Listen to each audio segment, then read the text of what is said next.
wabarakatuh. Akkam jirtu kabajamtoota fi jaalatamtoota hordoftoota OCM tu nageenyi keessan badhaadhaan nagaa jira. Alhamdulillah egaa hordoftoota keenya guyyoota muraasaa fi gaafii keessan deebisuufis ta'e odeeffannoon na biraa isin bira ga'u addaan dhaabbachuun isaanii beekama jechaadha. Kanaaf na ofolchaa isiniin jedha guyyaa har'aa akkuma gaafii keessanitti fi waan beekuu qabdan jedhee yaade qabadhee isiniif dhufee jira. Kanaaf yemmuu xumura qophii keenyaatti nu wajjin turaan afeerraa kenna warroon yeroo jalqabaatiif gara YouTube chaanaalii kanaa dhuftan subscribe gochuudhaan daawwadhaa viidiyoo kana yeroo daawwattan like gootan malee hin daawwatina subscribe godhaatii isin fayyada odeeffannoo nuti yeroo yerootti asirraa gadi dhiifnu waan jireenya keessan guyyaa guyyaa keessattii fi bara baraan isin fayyadan waan ta'eef kanaaf karoora namni kamiyyuu qabuu fi jireenya keessaniif waan baay'ee tokko murteessaadha jechaadha. Kanaaf odeeffannoo kana akka isin bira ga'uu fi subscribe gochuu hin dagatinaa isiniin jira.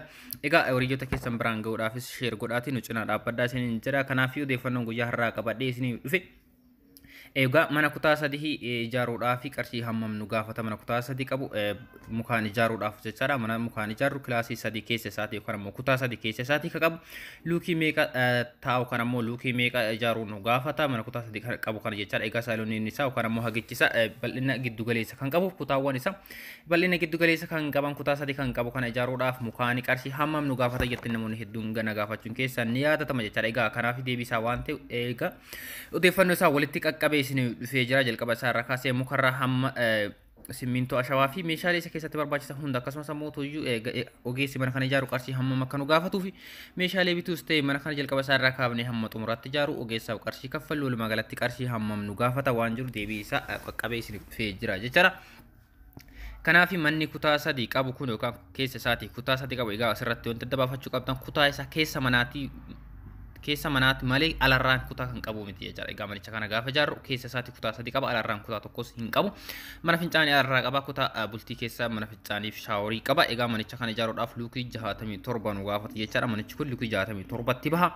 Hamma luukii 70 gochuu ni dandeenya jechaadha. Egaa kutaawwan keenya babal'ifnee ijaaruu yoo barbaanne egaa kutaan tokko kan meetira 3 hamma meetira 4 kan bal'atu jechaadha. Kutaa bultii yoo ta'e keessa isaatti egaa siree tokkoo fi meeshaaleewwan kutaa bultii keessatti nu barbaachisan hedduu keessa kaa'u akka dandeenyutti meetira 4 hamma meetira 4 walakkaa hamma meetira 5 kan ijaaramu jira. Egaa mana akkasii kana ijaarachuudhaaf qarshii hammam nu gaafata waan jedhudha jechaadha odeeffannoon guyyaa har'aa. Egaa manicha kana jalqaba isaa irratti dhagaa nu gaafata.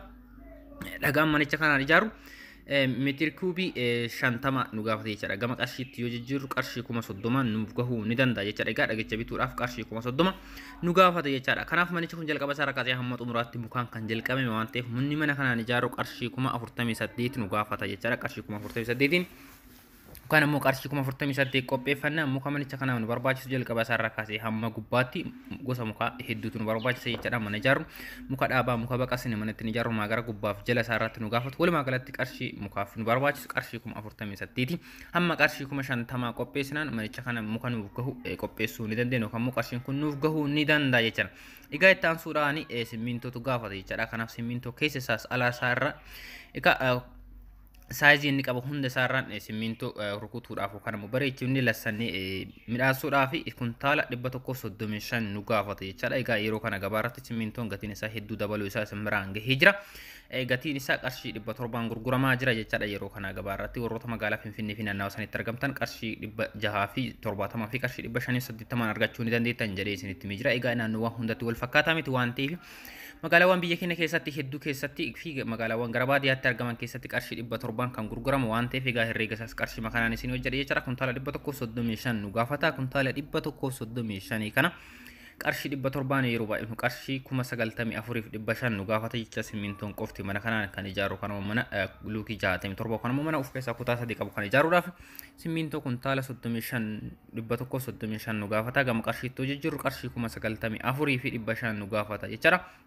Egaa simmintoon kana hootee ashawaanuu maal ta'u kanuma ashawaanuu qarshii meeqa nu gaafata waan jedhuudhaaf egaa ashawaa makiinaa 6 nu gaafata jecha sinotiraakii 6 nu gaafata. Asirratti manni makiinaan tokko qarshii 5,000 jira gabaarratti walumaa galatti ashawaan manicha kanaaf gahu jalqaba isaa irraa kaasee hamma xumuraatti qarshii 30 nuuf gahuu ni danda'a jechaadha. Akka qarshii 30 qopheeffanna ashawaa kana bituu ni dandeettan yookaan immoo qopheeffachuu ni dandeettan jechaadha. Qarshii 30 qopheeffanna.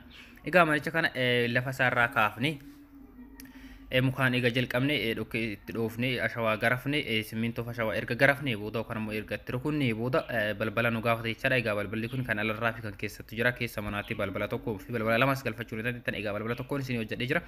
Balballi alarraa mana kanaaf nu barbaachisu kaaree 12.6 jechaadha. Kanaaf walumaa galatti balbala alarraatiif qarshii 22,700 qopheessinaan nuuf gahuu ni danda'a. balbala keessa manaatti mukarraa kan hojjetamu qarshii 6,000 jechuudha. Walumaa galatti balbala alarraa ta'e balbala keessa manaatiif nu barbaachisu qarshii 28,000 fi 700 qopheessinaan nuuf gahuu ni danda'a jechuudha. Egaa balbalicha kanaaf ammoo daa'utii itti galchuudhaaf qarshii 3,000 qopheessinaan nuuf gahuu ni danda'a. mana fincaanii alarraa dabalate manni fincaanii alarraa qarshii 10,000 qochisiiftanii ijaaruus ni dandeettan jechuudha. Dabalataanii bishaan harkifachuu fi yookaan ammoo elektirikii mana kana keessa harkisuudhaaf qarshii 25,000 qopheessinaan isiniif gaha jechuudha. Asirratti wanti beekuu qabdan mana mukaan gaafa ijaartan dhoqqee yeroo dhooftanitti laastika yookaan ammoo pilaastikii boona elektirikii keessa harkifamu yeroo dhoqqee dhiiftan yookaan ammoo yeroo dhoqqee manichatti dhahamu marsaa lammaffaa irratti egaa keessa harkisuu qabdan jechaadha. Kanaaf achi boodatti yoo ta'e mana keessan baqaqsoo yookaan ammoo mana keessan jissuu isin gaafata waan ta'eef yeroo dhoqqeetti dhooftan marsaa lammaffaa irratti pilaastika elektirikii yookaan ammoo shiboon elektirikii keessa harkifamu yeroo kanatti fayyadamu yookaan ammoo yeroo kanatti galchuu qabdan jechaadha. Ittaan suudhaan qorqorroo manicha kanaaf nu barbaachisu qarshii 21,000 nuuf gahuu ni danda'a jechaadha. Qorqorroo luukii 70 yookaan ammoo luukii 67 ijaaruu dandeettanii qarshii 300 gurguramaa jira jechaadha. Yeroo kana gabaa irratti qarshii 10 dabalatee jira. Qarshii 21,000 qopheessinaanii qorqorroo mana kanaaf nu gahu qopheessuu yookaan ammoo bituu ni dandeettan jechaadha. Egaa inni itti aanu manicha kana mukaan ijaarree gubbaa isaa koornisii seeraamikii galchine jala isaa ammoo seeraamikii galchine qalamii kwartisii fi girgiddaa isaarra jibsame girgiddaa galchine bareechine mana bolokkeettiin ijaarame fakkeessine ijaaruu akkatti dandeenyutti jechaadha. Kwantitiin kun ammoo hirreena kana kan ittiin hojjetame.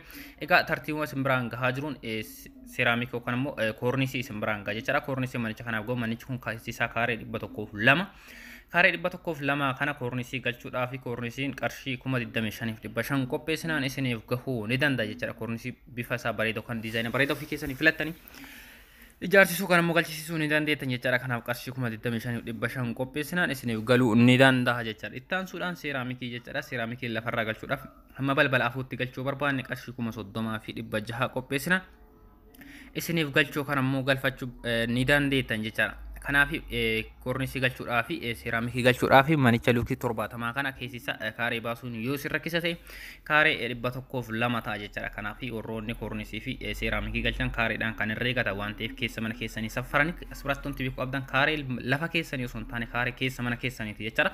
Egaa lafti keessan kaaree 400 ta'uu danda'a, 200 ta'uu danda'a, 250 fi 440 ta'uu danda'a jechaadha. Kan ilaallatu bal'ina lafa keessanii osoo hin taane lafti mana irratti ijaartan sun yookaan ammoo keessi mana keessanii kutaawwan mana keessa jiran dabalate hamma balbala afur isaatti bal'inni isaa yookaan ammoo kaareen isaa meeqa ta'a kan jedhu isarratti hundaa'ee jechaadha. Kanaaf kaaree kana baasuudhaaf ogeessa baasuu danda'uu fi nama hubannoo qabu baasisuu dandeettan yookaan ammoo qabdan jechaadha. Kanaaf baay'ee tokko walxaxaadha waan ta'eef kanaaf lafa keessanii osoo hin taane kan keessa mana keessaniiti jechaadha. Kaareen kun egaa mana luukii 70 kana kaareen keessa mana isaa 102 jechaadha. Kanaaf kana olii fi kana gadis ta'uu hin danda'u jechaadha. Dhaabbataadha waan ta'eef luukii 70 kana 102 jechaadha. Kanaaf warroonni seeraamikii fi koornisii galchuu barbaadan haala kanaan beekuu qabdan jedha.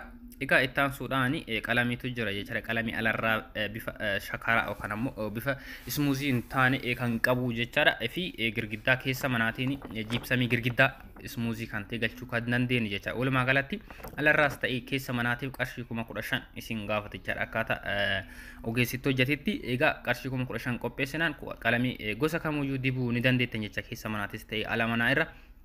Egaa manicha kana jalqabarratti wanta simbiraan hin geenye keessa mismaarri manicha kanaaf barbaachisu manni mukaan ijaaramu manni bulokkeettiin ijaaramu lamaan isaayyuu mismaara ni gaafata. Garuu manni mukaan ijaaramu mismaara hedduu gaafata waan ta'eef qarshii 4,000 isin gaafata jecha mismaarri manicha kanaaf nu barbaachisu.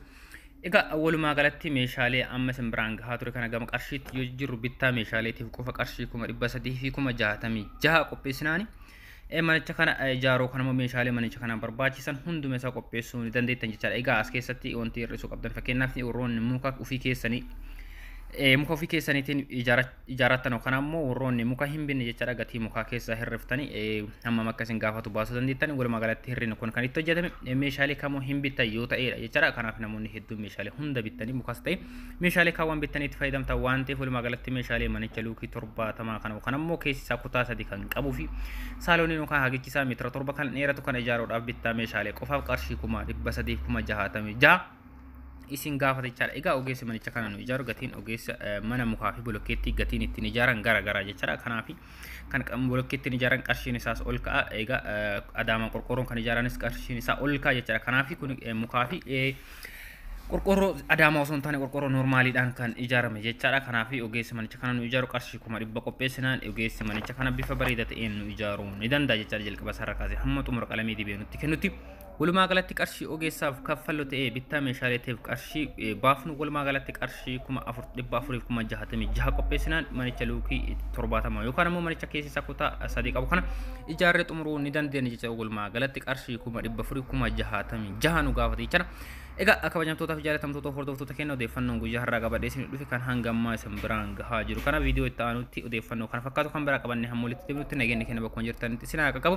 Irra deebuudhaan warroonni yeroo jalqabaatiif gara dhuftan sabiskiraayib gochuu hin dagatinaa jedha. Waan hamma xumuraatti na hordoftanii galatoomaa galanni keessan dachaa